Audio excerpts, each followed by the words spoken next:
Rasah mulih calana, rene karo eyang. Ucapnya menggelegar menuju ke arah Ridwan. Nggih eyang, sambung Ridwan seperti tersihir. Ia maju ke depan. Mas Aldo dengan sigap memeluk Ridwan dan memerintahkan kami mengeluarkan tali. Assalamualaikum warahmatullahi wabarakatuh. Apa kabar semuanya? Berjumpa lagi bersama saya Wahyu, tentunya di Dua Kehidupan. Salam hangat, salam sejahtera buat kita semua. Terima kasih buat kalian semua yang sudah mampir ke channel ini. Semoga kalian semua dalam keadaan baik-baik saja, dimudahkan segala urusannya dan juga dilancarkan rizkinya. Pada kesempatan kali ini saya akan membacakan cerita dari Mas Alan saat pendakian ke Gunung Lawu. Alan dan teman-temannya mendaki Gunung Lawu pada tahun 2016 dan mereka mendapat pengalaman horor yang sangat menegangkan. Bagaimana kisah mereka? Silahkan simak sampai habis. Tapi sebelum masuk ke ceritanya, jangan lupa subscribe dan juga aktifkan loncengnya agar kalian tidak ketinggalan updatean video terbaru dari kami. Dan juga jangan lupa like, komen, dan share ke teman-teman kalian agar teman-teman kalian juga mendengarkan cerita ini. Oh ya, bagi teman-teman yang punya kisah horor, kalian juga bisa kirim cerita ke akun Instagram Dua Kehidupan ya. Tanpa basa-basi lagi, kita langsung saja masuk ke ceritanya.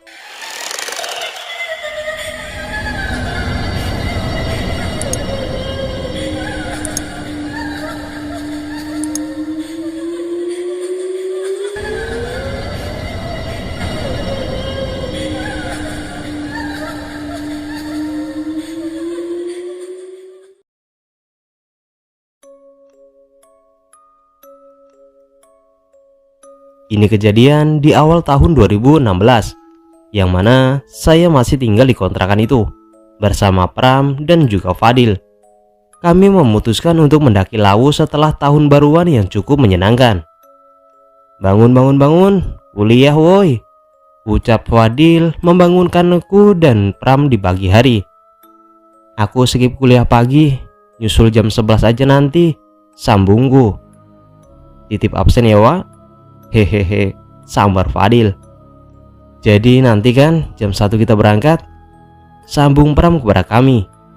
Kami hanya menanggapi seadanya ucapan Pram dikarenakan masih ngantuk. Tak lama Pram bergegas berangkat ke kampus pagi itu. Pada jam 1 siang di depan kontrakan sudah ramai dengan kedatangan Pram, Mas Aldo, Ridwan, dan Abid yang telah bersiap-siap dengan segala peralatan mendaki gunung. Udah siap semuanya Wak? Ucap Abid kepada kami berdua. Udah, ayo berangkat, ucap Fadil singkat.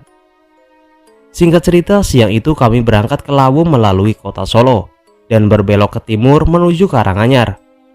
Kami tiba di lokasi sekitar jam setengah 6 sore, dikarenakan di jalan kami memilih untuk santai dan tidak terburu-buru. Dan dikarenakan juga ketika kami tiba hari sudah mulai turun hujan yang lebat, maka kami memutuskan untuk mendaki tengah malam saja, agar ketika sampai di puncak nanti dapat mengejar sunrise. Yang mau tidur ya tidur aja dulu, nanti tak bangunin. Lan, sini ikut aku sebentar, ucap Mas Aldo kepada kami dan segera beranjak bangkit untuk berbicara berdua denganku. Iya mas, ada yang tinggal, ucapku padanya. Nggak ada yang tinggal, aku cuma mau pesan sama kamu. Apapun yang nantinya terjadi di atas, cukup kita bertiga yang tahu. Aku, kamu, sama Abid yo, ucapnya singkat. Ya aman lah mas, nanti aku pasti jaga sikap di atas. Nggak mungkin lah aku semena-mena, mampus kita nanti diajar nenek Lawu, ucapku pada Mas Aldo sembari berguyon. Oh anak sialan ini, kalau dibilangin mesti guyon, ucapnya sambil tertawa. Jujur saja, aku tak ada maksud apa-apa untuk menyinggung para penunggu di sana. Hanya sekedar lelucon saja bersama dengan Mas Aldo. Toh pikiranku kami akan aman di sana. Ada Mas Aldo orang keraton dan Abid anak paranormal hebat dari Banten. Dan juga Abid anak yang sama spesialnya dengan Mas Aldo. Dan bersyukurnya aku dibimbing oleh mereka tentang dunia metafisika. Akhirnya waktu yang ditunggu untuk mendaki pun tiba. "Ayo bangun ayo, maka dinasnya kita," ujar Mas Aldo ke kami yang masih terlelap.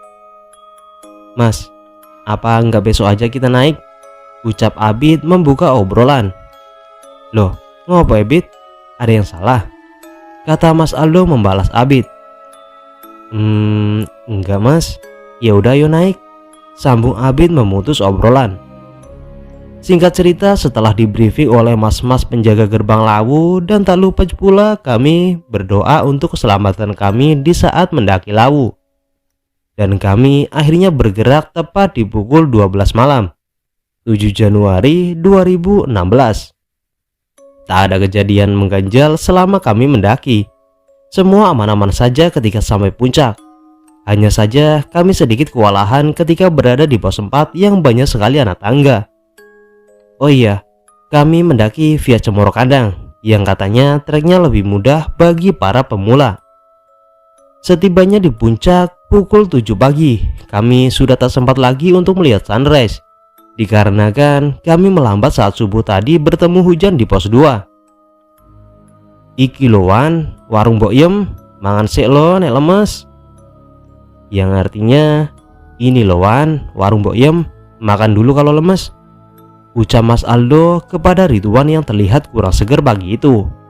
"Yo mas, engkau aku mangan, ke puncak sik," ucap Ridwan yang segera berangkat meninggalkan kami di warung boyem. Akhirnya setelah puas bermain di atas bercengkerama dengan pendaki lain, kami pun memutuskan untuk turun pada jam 3 sore. Disinilah awal mula kejadian kami diganggu habis-habisan, dikarenakan kesalahanku dan Abid pada saat ingin turun. "Siap semua? Wis yo mangkat," ucap Mas Aldo. Lalu tiba-tiba, "Kamu lihat kan Lan, ibu-ibu yang turun tadi yang gendong aqua 3 dus tadi?" ucap Abid kepadaku. "Iya Wak, lihat." "Kenapa?" sambungku. "Itu dia tiap hari naik turun gitu, petisnya ngalahin pemain Smedon pasti," sambungnya sambil tertawa. "Hahaha, dasar nih orang kalau ngomongin orang memang hebat," sambungku. "Hus, mulutnya, kalau di gunung jangan ngomongin orang," sanggah Mas Aldo dengan raut emosi. "Guyonan di jalan mas, biar nggak panik," hahaha, lanjut Abid. Dalam hatiku, apa iya ibu itu tiap hari naik turun gunung? Wah, kuat sekali, pasti dibantu jin. Seperti bisa membaca pikiranku. Tiba-tiba Mas Aldo datang mencengkeram kerah baju sambil bilang, "Itu bukan orang, jangan diterusin isi pikiranmu. Stop leh." Mas Aldo dengan wajah yang emosi. "Apa sih mas? Aku nggak ngapa-ngapain loh," sambil terkekeh. Jadi setelah kejadian kontrakan itu, aku diberikan titipan oleh Opung, yang mana saat itu membuatku menjadi besar kepala bahwa semuanya akan bisa kuatasi. Ternyata aku salah besar. Di gunung atau di pantai, bahkan di tempat sakral, jangan pernah merasa bahwa kita besar. Ingatlah ilmu padi, makin berisi makin menunduk. "Kalau mati semua di sini, mau kamu?" ucap Mas Aldo berbisik. "Mati di tangan Allah mas, ngapa juga aku harus mati di sini?" ucapku yang sombong, yang sungguh amat bodoh dan tolol saat itu. Dan bagi teman-teman, mohon jangan ditiru tingkah ini ya. Karena yang lain melihat semua ke arah kami jadi canggung turun ke bawah saat itu. Ketika waktu hari sudah maghrib, kami baru mencapai pos 3, yang mana Pram saat itu ingin buang air besar. "Temenin weh, aing takut sendirian," ucap Pram. "Ayo tak temenin, yang lain di sini aja, jangan ada yang ngomong sembarangan," ucapnya tegas. "Alah, apa sih mas? Takut banget. Santai aja, semuanya baik-baik saja," sambung Abid dengan pedenya. Lalu Mas Aldo berjalan mengarah ke belakang pos 3 dengan diikuti Pram di belakangnya. Dan waktu itu Ridwan yang dari tadi banyak diam akhirnya memecah obrolan. "Di sini ada makam warna hijau bro, kalau ketemu bisa jadi sakti," kata Ridwan memecah obrolan. "Jangan cerita aneh-aneh lah, aku masih mau pulang," sambung Fadil. Apa sih lu? Kaku banget. Santai aja kali, sambung Abid. Katanya harus muter di tempat sebanyak 7 kali terus jalan ke barat, sambung Ridwan. Sontak, aku dan Abid berdiri untuk mengetes omongan Ridwan. Kami berpegangan tangan satu sama lain sambil berputar 7 kali lalu berjalan ke arah barat. Yang mana saat itu Mas Aldo melihat kami dan dia marah sejadi-jadinya. "Woi, kurang ajar banget kali ini bocah," ucapnya sambil berlari ke arah kami. Aku dan Abid kaget ketika ia datang dan langsung memukul kepala kami berdua. "Santai aja mas, santai. Orang ini kan cuma mitos," sambung Abid. "Kepalamu itu mitos," kata Mas Aldo. Tak lama setelah berdebat, kami dicegat hujan yang sangat lebat. Kami tak bisa meneruskan perjalanan waktu itu. Akhirnya memutuskan untuk membuka tenda di seputaran pos 3. Hari sudah menunjukkan pukul 8 malam. Tetapi hujan tak kunjung reda. Kami pun yang bosan akhirnya memutuskan untuk bercerita tentang apa saja yang sering dilihat oleh pendaki-pendaki lain selama di Lawu. "Aku baca-baca di internet, katanya sering terdengar pasukan yang sangat ramai kalau lagi hujan, Wak," ucap Pram. "Apalagi Kunti Merah, Wak. Sering banget. Cerita-cerita ini beredar di kalangan pendaki Lawu," sambung Abid. Tiba-tiba Mas Aldo memotong obrolan kami. "Nah, itu yang kalian omongin datang," ucapnya tersenyum. Benar saja, di luar tetapi samar-samar kami mendengar derap langkah kaki yang seirama berjalan mendekati ke arah kami. Angin yang kencang menggetarkan tenda yang kami tempati. Suara guntur memekakan telinga sampai-sampai berdenging. "Ini kan yang kalian obrolin tadi. Nah, itu di luar dia nungguin. Keluar gih," ucap Mas Aldo kepada kami.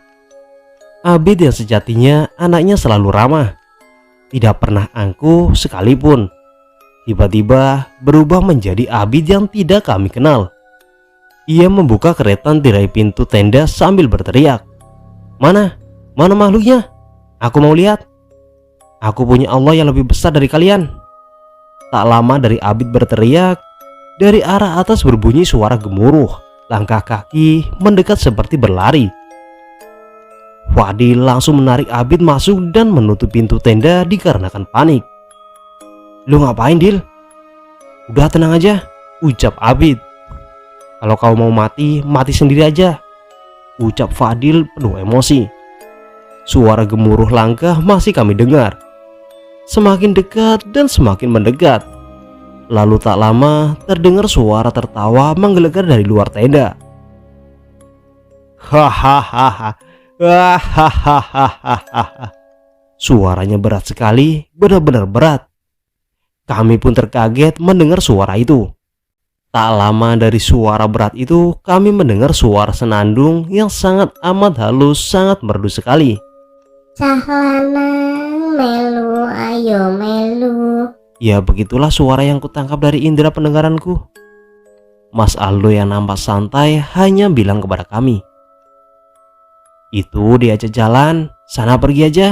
Mana tahu jadi sakti beneran," ucapnya menoleh ke aku dan Abid. Terlihat jelas pancaran di wajah Abid yang berubah menjadi datar dari yang tadinya penuh emosi. "Weh, udahlah, aku takut banget deh. Kemana aku pergi mesti ketemu ginian," ucap Pram kepada kami. "Salah siapa? Salahin tuh teman-temanmu yang mau jadi sakti itu," ucap Mas Aldo. "Mau sakti kek, mau jadi apa kek, aku mau pulang dan keluar hidup-hidup dari sini," ucapku dengan emosi saat itu. "Makanya jangan sombong, kamu baru punya lebih sebesar biji jagung aja mau sosokan," ucap Mas Aldo menunjukku. Aku terdiam menyesali kebodohanku saat itu. Aku tertunduk lesu dan tak dapat berpikir lagi dengan jernih. Kami masih mendengar suara senandung di luar dan atap tenda kami sesekali seperti ditabrak oleh sesuatu yang melayang. Hari sudah menunjukkan pukul 9:30 malam, yang mana seharusnya kami sudah turun di bawah saat itu. Tetapi karena kebodohanku dan Abid, kami malah jadi terhambat. Aku menyadari saat itu aku menjadi beban tim. Udah ayo berberes, kita terobos aja apapun yang terjadi, ucap Mas Aldo memecah keheningan. Ridwan yang sedari tadi diam seperti menahan sakit hanya terduduk lesu, pucat dan tak bergairah sama sekali untuk turun. Mas, aku tinggal nangkene wae, aku wis ditunggu Eyang Jani. Yang artinya, Mas, aku tinggal di sini aja, aku udah ditunggu Nenek Jani, ucap Ridwan sembari tersenyumnya melotot. Nah, ini nih, bukan Ridwan lagi. Kami yang tengah sibuk membereskan segala peralatan berhenti dan menoleh ke arah Ridwan. Ngomong apa tuan? Ren tak bisikin, kata Mas Aldo. Mas Aldo mendekat ke Ridwan. Tiba-tiba, tamparan keras mendarat ke pipi Ridwan yang mana seketika ia seperti tersadar. Ngopo mas? Kok pusing aku yo? Kata Ridwan. Rapopoan, ono nyamuk, singkat Mas Aldo. Kami meneruskan perjalanan di pukul 10 malam. Selama di perjalanan banyak sekali gangguan. Dari yang menyaut-nyautkan nama kami, ada sekelebat lewat di atas kami, ada yang menggaruk pohon di sekitaran kami. Mas Aldo menyuruh kami untuk berdoa dalam hati dan terus berzikir tanpa henti. Ketika kami hendak masuk ke area pos 2, ada tikungan ke kanan dan di tikungan ada batu yang sangat amat besar. Di atas batu itulah kami semua melihat sosok perempuan yang tingginya sekitar 5-6 meter. Rambutnya disanggul dan menggunakan baju khas adat Jawa. Kukunya panjang-panjang, kulitnya terkelupas, mengeluarkan asap berwarna hitam dan berdiri sambil melotot ke arah kami. Astagfirullah, berhenti, ucap Mas Aldo berteriak kepada kami. Kami semua melihat setan itu dengan jelas, apalagi setelah disenter oleh Abid dan Fadil. Jadi setan itu makin terlihat jelas. Rasah mulih calana Rene karo Eyang, ucapnya menggelegar menuju ke arah Ridwan. Nggih Eyang, sambung Ridwan seperti tersihir. Ia maju ke depan. Mas Aldo dengan sigap memeluk Ridwan dan memerintahkan kami mengeluarkan tali. Langsung saja kami ikatkan Ridwan di pohon yang mana Ridwan menjerit-jerit. Lepaskan, lepaskan aku mau ikut Eyang. Begitu terus berulang-ulang. Terkadang ia tertawa, terkadang menangis. Nah, kalau udah gini susah semua kan? Sialan semua, ucap Mas Aldo yang duduk sambil menatap lesu ke arah kami. Suasana makin tak kondusif ketika Abid mengeluarkan gelagat aneh. Ia berdiri tegap sambil terbejam lalu berbicara. Mana lagi? Cuma ini saja. Tiba-tiba makhluk itu berubah menjadi lebih besar, mengeluarkan taring yang sangat panjang berwarna hitam. Rambutnya menjadi terurai acak-acakan, matanya melotot, sejadi-jadinya sambil berteriak. Tinggalkan makananku. Riuh sekali malam itu. Abid yang kerasukan menantang penunggu di sana. Fadil dan Pram berdempetan memegangi Ridwan yang meronta-ronta. Aku mendekati Mas Aldo yang hanya duduk santai sambil menatap makhluk itu. Seyo, ada hal yang mau tak coba, ucap Mas Aldo kepada kami. Ia berdiri mendekati Abid dan berbisik. Tiba-tiba Abid tertawa sejadi-jadinya dan berteriak tak menentu. Mas Aldo duduk bersila di sebelah Abid sambil berkomat kami tentang mantra yang tak jelas. Aku ketakutan dan berdempet dengan Pram dan Fadil serta ikut menyadarkan Ridwan. Tapi yang anehnya, makhluk itu hanya berdiri tak mendekat. Begitu juga Abid dan Mas Aldo hanya terdiam di tempat. Fadil mengoceh-ngoceh marah kepadaku karena sudah melakukan hal bodoh. Kampret kau bocah sial, nyesel aku ikut kamu. Kalau sampai aku mati di sini, ku hantui semua anak-anak cucumu, ujar Fadil yang menangis terseduh-seduh. Pram sudah membaca seluruh doa yang ia hafal. Aku pun terus berdoa dengan rasa yang sangat panik. Akhirnya aku pun pasrah dan menyerahkan segalanya ke Maha Kuasa. Aku menjadi dan menangis sambil menghadap langit. Tolong ya Allah, aku janji akan berubah. Kalau sampai aku turun selama dari sini, aku berubah untuk menjadi lebih sayang lagi kepadamu. Dan kalian tahu apa yang membuatku jengkel? Mas Aldo. Mas Aldo tertawa sejadi-jadinya, terpingkal-pingkal mendengar aku menjerit dan menangis. Sedangkan Abid hanya mengeram mengeluarkan suara bising. Hahaha. Sadar bahwa akhirnya cuma bisa minta ke Yang Maha Kuasa kan? Coba dari tadi gitu, ucapnya. Entah apa yang dibicarakan oleh Mas Aldo, tiba-tiba terdengar dari jauh suara burung jala hitam yang mendekati kami. Seketika makhluk itu menjerit sejadi-jadinya. Makananku. Ia hilang seperti tertiup angin. Abid rubuh dari berdirinya dan Mas Aldo terbaring dengan nafas yang mau putus. Kami serentak mengucap alhamdulillah, tetapi Ridwan, ia terus mengoceh menyebut nama Eyang. Akhirnya ia tersadar setelah Mas Aldo mengusap wajahnya. Karena kejadian itu, aku dan Abid harus turun dengan bantuan tongkat kayu yang dibuatkan oleh Pram dan Fadil. Kami berdua sulit berjalan kurang lebih 1 minggu, dikarenakan konsekuensi yang kami buat. Ketika sampai di Jogja pun kami masih terkadang mendengar seladung itu. Tetapi Mas Aldo bilang, itu mereka rindu kalian, kapan kita ndaki lagi? Oke teman-teman, cukup sekian cerita yang dapat saya bacakan. Dan mohon maaf bila ada kata-kata yang kurang berkenan. Terima kasih dan sampai jumpa. Assalamualaikum warahmatullahi wabarakatuh.